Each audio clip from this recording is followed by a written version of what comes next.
Tata anyị ga-eleba anya na okwu na ndịiche, words and opposite in Igbo language. Okwu na ndịiche n'asụsụ Igbo. Let's go. Nke mbụ anyị ga-eleba anya bụ ihu, front, azụ, back. Ihu, azụ. Elu, elu, ala. Aka nri, aka ekpe. Aka nri, aka ekpe. Ogologo, ogologo. Mkpụmkpụ, ogologo, mkpụmkpụ. Eziokwu, eziokwu, truth. Asị,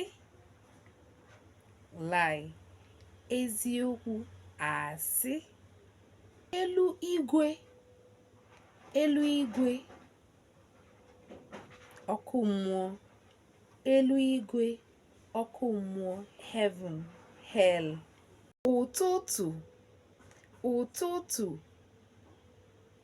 abalị. Ụtụtụ, abalị. Nwoke, nwanyị. Nwoke, nwanyị.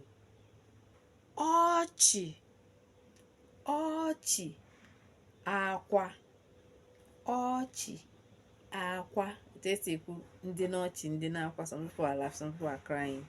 Ọchị, akwa. Ajụjụ, ajụjụ, azịza. Question and answer.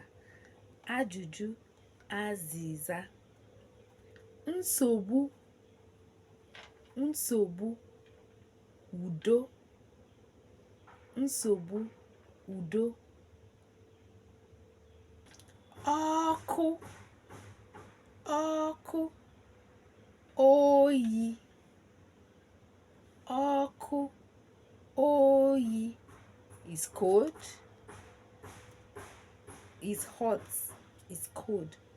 Ọkụ, oyi, hot, cold. Anyị ga-enwe part 2.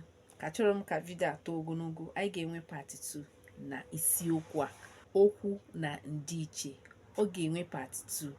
Biko nene vidio nke ọzọ ka ịfụ part 2 isiokwu anụnwa, okwu na ndịiche. Mana echefukwana tinye na comment section ọmụmaatụ okwu na ndịiche n'asụsụ Igbo. Kemesịa.